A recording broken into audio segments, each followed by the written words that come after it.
大家好，天玑 9500S 和骁龙8 Gen 5这两颗芯片分别被装在了 OPPO K15 Pro 加和爱酷 Z11 Turbo 里，一个有风扇，一个没风扇，一个8000毫安时，一个7600毫安时，它俩价格相差了大几百块钱。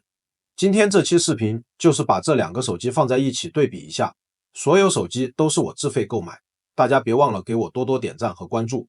那我们废话不多说，开始。外观部分我们就简单来看一下，后盖设计的好坏，我个人就不做评价了。K15 Pro 加走的是赛博风格，背面有斜向纹理，4颗裸露螺丝，还有3颗蓝影呼吸灯，设计比较张扬，喜欢的人会觉得很酷，不喜欢的人会觉得太闹。它采用金属中框，机身219克，宽 77.47 毫米，厚 8.5 毫米，拿在手里是有分量感的。J11 Turbo 走的是沉稳路线，金属中框加磨砂玻璃后盖，呆口阶梯式缓坡设计，镜头模组凸起很小，天光白版本206克，厚 8.1 毫米，宽度 74.42 毫米，单手握持还可以，窄了3毫米。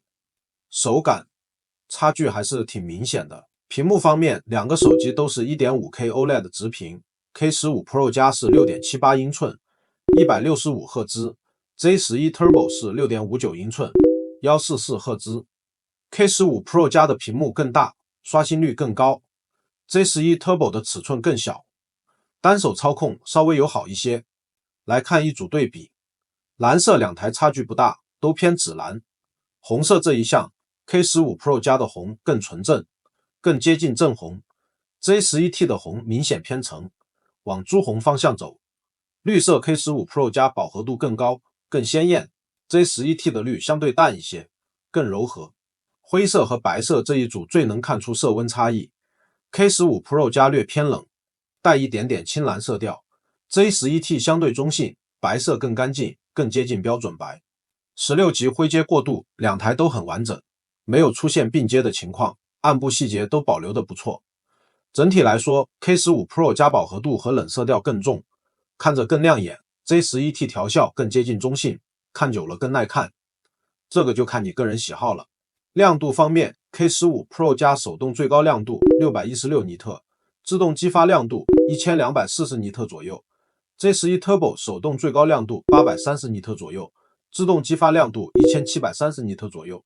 我拿到户外公园实际测试了一下，大家可以看看。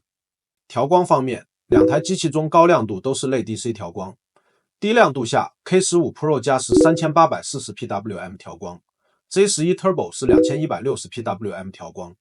另外，爱酷 Z11 Turbo 可以在开发者选项里开启全亮度类 DC 调光。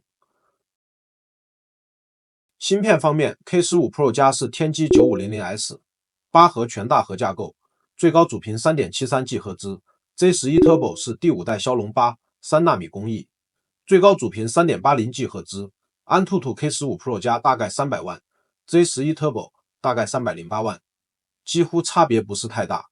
Geekbench K15 Pro 加单核2610，多核8082， J11 Turbo 单核2778，多核9136。 GPU 方面， K15 Pro 加18800多分， J11 Turbo 17586多分。纸面上 CPU 是骁龙强， GPU 则是天玑强，但实际游戏表现好不好还是得看优化。我们下面来看实测，先来看看王者荣耀的表现。 K15 Pro 加选择165帧极致画质， J11 Turbo 选择144帧极致画质，两台都全开超分超帧。 K15 Pro 加关闭风扇的时候，整机功耗 3.76 瓦，机身温度 37.2 度，基本全程稳定。开启风扇之后，温度 37.0 度，基本没变，只降低了 0.2 度，功耗还涨了 0.27 瓦。这说明王者荣耀这种低负载的游戏， K15 Pro 加关风扇就已经能稳稳的跑满了，开风扇完全是多余的，甚至因为风扇本身要耗电，功耗还微微上升，所以玩王者 K15 Pro 加的风扇可以直接关掉。再看 J11 Turbo， 功耗 3.92 瓦，比 K15 Pro 加稍微高一点点，但温度直接到了 41.2 度，比 K15 Pro 加整整高了4度，这就是散热规模的差距了。K15 Pro 加有7000平方毫米 VC 加风扇 ，J11 Turbo 是6500平方毫米 VC 纯被动。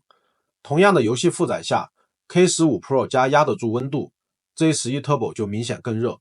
当然，41度在可接受范围内。下面我们来看看压力更大的三角洲行动。这个游戏的负载明显高于王者，更能看出两台手机的散热差距。K15 Pro 加关闭风扇，功耗 4.61 瓦，温度 39.2 度，这个成绩已经不错了。但仔细看会发现有一些掉帧，开启风扇之后变化就非常明显了。温度还降到了 37.8 度，稳定性涨到 99.8%， 基本全程稳定，这就是物理风扇的真正价值。不是让手机不烫，而是让高负载游戏能持续释放性能。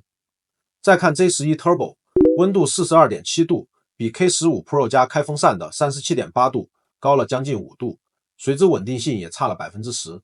其实并不是 J11 Turbo 的骁龙8 Gen 5不强，骁龙8 Gen 5的峰值性能其实比天玑 9500S 更高，但它压不住温度，就只能降频保命。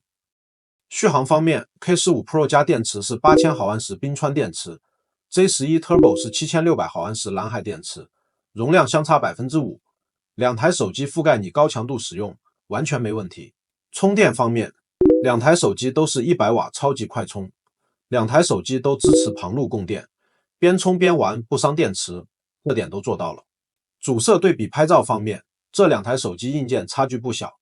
K15 Pro 加是5000万像素 f1.8 光圈 ，J11 Turbo 是2亿像素主摄 ，1.56分之一英寸大底 ，f1.88 光圈。J11 Turbo 还支持全焦段人像，50毫米和85毫米两个焦段，4倍无损变焦，这也是 K15 Pro 加没有的。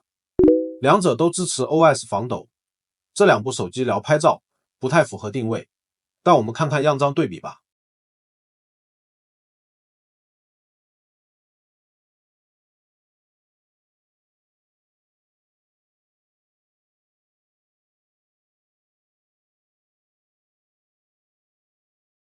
扬声器方面，大家试听一下。